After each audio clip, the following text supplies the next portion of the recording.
Hello बच्चों, कैसे आप सब। उम्मीद है अच्छे होंगे। मैं आपका social science teacher Ali sir स्वागत करता हूं आपके अपने यूट्यूब चैनल बोर्ड्स गुरु में। आज बहुत ही इंपॉर्टेंट बिहार बोर्ड का एक चाहिदा क्वेश्चन लेकर के आया हूं, जिसका नाम है कि जुलाई 1830 ईस्वी की फ्रांसीसी क्रांति को लिखे। हम इस लेक्चर के माध्यम से जुलाई 1830 ईस्वी की क्रांति क्या है हम इसको समझेंगे। जुलाई 1830 ईस्वी की क्रांति के क्या कारण था वो भी जानेंगे, और जुलाई 1830 ईस्वी क्रांति के दौरान क्या क्या प्रोसेस हुआ और आखिर क्रांति क्यों हुई, क्या कारण था कि यह क्रांति हो रखा, ये हम इसको सभी को जानेंगे। जुलाई 1830 ईस्वी क्रांति को जानने से पहले हमें कुछ बात को अच्छे से बारीकी से जान लेना बहुत जरूरी है। ठीक है, सबसे पहला बात कि सन 1815 ईस्वी की बात है। 1815 ईस्वी में फ्रांस का राजा, एक शख्स जिसका नाम था नेपोलियन, वो 1815 ईस्वी में राजा था जिसे हटा दिया जाता है, और 1815 ईस्वी में फ्रांस का राजा लुई 18वां को बनाया गया। 1815 ईस्वी में याद रखेंगे, 1815 ईस्वी में फ्रांस का राजा किसको बनाया जाता है? लुई 18वां को फ्रांस का राजा बनाया गया। यानी कि एक जो फ्रांस देश है, फ्रांस जो देश है, इस फ्रांस का राजा 1815 ईस्वी में बना, जिसका नाम था लुई 18वां। क्या नाम था? लुई 18वां। ठीक है, लुई 18वां फ्रांस का क्या बना? राजा बना। क्या बना? राजा बना। और यह घोर प्रतिक्रियावादी राजा था, यानी कि यह अच्छा राजा नहीं था, और यह बुर्बो राजवंश का निरंकुश राजा था। यानी कि लुई 18वां बुर्बो राजवंश का एक निरंकुश राजा था। इसके शासन से जनता बिल्कुल नाखुश रहती थी। और याद रखना, इस बुर्बो राजवंश का राजा लुई 18वां की मृत्यु हो जाती है। लुई 18वां की मृत्यु हो जाती है 1824 ईस्वी में। जगह होता है नीस। ठीक है, इस जगह पर लुई 18वां की 1824 में मृत्यु हो जाती है। और लुई 18वां की मृत्यु के बाद वहां का राजा चार्ल्स दसम को बनाया जाता है। चार्ल्स दसम को फ्रांस का राजा बनाया जाता है। और यह भी काफी रूढ़िवादी राजा था, यह भी अच्छा शासक नहीं था। जैसे ही यह राजा बना 1824 ईस्वी में देश में तरह तरह के बदलाव किया, जिससे जनता काफी परेशान रहने लगी। ये जो चार्ल्स दसम लुई 18वां की तुलना में और ज्यादा रूढ़िवादी था, और ज्यादा खराब था। क्या किया? जैसे ही चार्ल्स दसम फ्रांस का राजा बना, सबसे पहला बात कि जो चर्च की शक्ति था, उस चर्च की शक्ति को काफी बढ़ा दिया, और विशेष अधिकार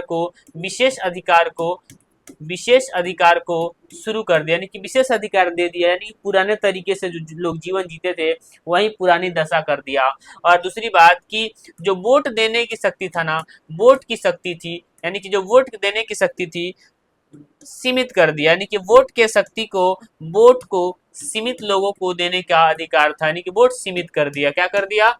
सीमित कर दिया। इससे जनता में काफी आक्रोश बढ़ा, जनता खुश नहीं था और क्रांति के लिए मजबूर हो गया। हम इस बात को एक बार पढ़ करके देखेंगे। अगर आपसे एक क्वेश्चन एग्जाम में पूछता है तो बड़ी आसानी से लिखना कि जुलाई 1830 ईस्वी की फ्रांसीसी क्रांति को लिखें। तो याद रखना, 1815 ईस्वी में फ्रांस का राजा लुई 18वां था। लुई 18वां बना, जिसकी मृत्यु 1800, यहाँ 29 नहीं है, 1824 है, 1824 में नीस में हो गई। इसके बाद चार्ल्स दसम फ्रांस का राजा बना, और यह एक रूढ़िवादी राजा था। इसने अपने देश में 3 तरीके का बदलाव किया, जैसे कि मताधिकार को सीमित कर दिया। दूसरा, सामंत को ही वोट देने का अधिकार था। सामंत लोग वे लोग थे जो अमीर बड़े बड़े लोग थे, उन्हें सामंत कहा जाता है। जमींदार लोगों को, ठीक है, सामंत लोग कहा जाता है। तीसरा, चर्च की शक्ति को बढ़ा दिया, यानी कि चर्च में रहने वाले जितने भी बड़े बड़े अमीर लोग थे उनकी शक्ति को बढ़ा दिया। और ये सभी कारणों से 1830 ईस्वी की फ्रांसीसी क्रांति हुई। आगे हम जानेंगे एक और स्लाइड में कि आखिर 1830 ईस्वी की जो क्रांति होती है, इस 1830 ईस्वी की फ्रांसीसी क्रांति को लिखे भी क्वेश्चन में ही है। जैसे कि किससे? चार्ल्स दसम से जनता खुश नहीं थी, यानी कि उसी का पॉइंट है 1848 ईस्वी का ही फ्रांसीसी क्रांति का पॉइंट है। इससे जनता परेशान होकर 26 जुलाई 1830 ईस्वी में फ्रांस में क्रांति कर दी, और 31 जुलाई 1830 ईस्वी को राजा इंग्लैंड भाग गया। याद रखना कि जब चार्ल्स दसम लुई 18वां की मृत्यु के बाद राजा बना, तो उसने जो बदलाव किया 1824 ईस्वी के बाद, इससे जनता बिल्कुल नाखुश थी। और 29 जुलाई का दिन था, ठीक है, 29 जुलाई का दिन था, 26 जुलाई भी लिखा हुआ है। 3 दिन तक लगातार आंदोलन चलता है। 26 जुलाई को जनता सामने आती है। 27, 28, 29 तक लगातार आंदोलन चला। और 31 जुलाई को राजा इंग्लैंड भाग गया, यानी कि चार्ल्स दशम इंग्लैंड भाग जाता है। और जैसे ही चार्ल्स दशम इंग्लैंड भागा, बुर्बो राजवंश का सत्ता समाप्त हो जाता है, यानी कि बुर्बो राजवंश का शासन समाप्त हो गया। देश की शक्ति जनता के हाथ में चली जाती है। और आगे की देखते हैं। बुर्बो राजवंश का मतलब शासन समाप्त हो गया, ठीक है, शासन समाप्त हो गया। और अब फ्रांस में एक नया राजा आएगा, ठीक है, याद रखेंगे। चार्ल्स दशम के बाद चार्ल्स दशम के बाद फ्रांस का राजा लुई फिलिप बना। चार्ल्स दशम के बाद फ्रांस का राजा लुई फिलिप बना। और यह एक आर्लेहन्स वंश का राजा था।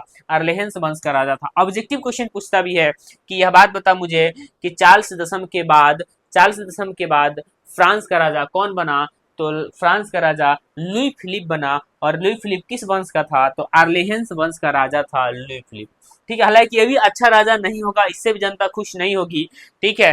फिलहाल इतना जानेंगे। फ्रांस में हुए इस क्रांति को 1830 ईस्वी की फ्रांसीसी क्रांति के नाम से जानते हैं, क्योंकि यह जुलाई महीने में हुआ था, इसलिए इसका नाम दिया गया जुलाई 1830 ईस्वी की फ्रांसीसी क्रांति, ठीक है। अब हम जानेंगे कि आखिर जुलाई 1830 ईस्वी की फ्रांसीसी क्रांति के क्या कारण थे। हालांकि उसी में जिक्र कर लिए थे कि जुलाई 1830 ईस्वी की फ्रांसीसी क्रांति के कारण क्या थे। तो चार्ल्स दशम के शासन से जनता परेशान होकर 26 जुलाई 1830 ईस्वी में फ्रांस में क्रांति कर दी।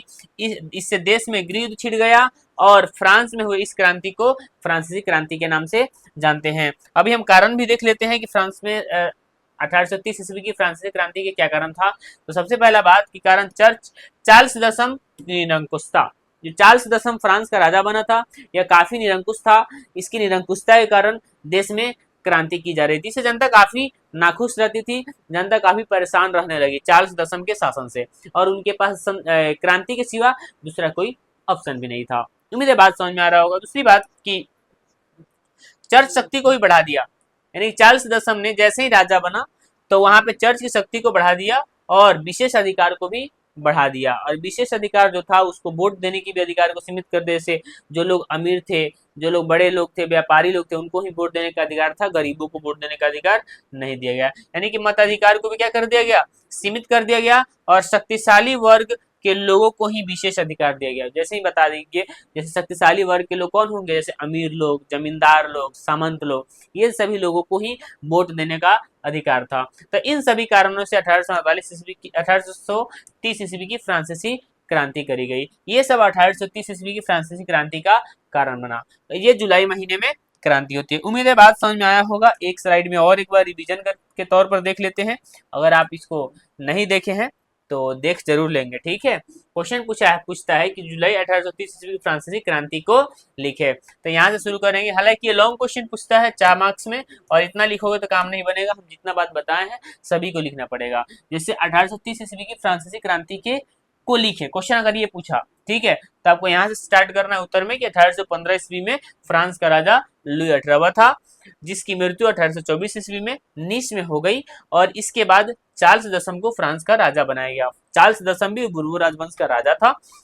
यह एक रूढ़िवादी राजा था। रूढ़िवादी का अर्थ होता है कि अच्छा राजा नहीं होना, अपने आप से मतलब रखना, ठीक है। और उसने अपने देश में 3 तरीकों का बदलाव किया, यानी कि चार्ल्स दशम ने अपने देश में 3 तरीकों का बदलाव करा था। पहला बदलाव मताधिकार को सीमित किया, दूसरा सामंत को ही वोट देने का अधिकार था, और तीसरा चर्च शक्ति को बढ़ा दिया, ठीक है। ये कौन काम, ये बदलाव किसने किया था, तो चार्ल्स दशम ने, ठीक है। उसके बाद होता क्या है ना, उसके बाद क्या होता है, एक बार हम इसको भी देख लेते हैं।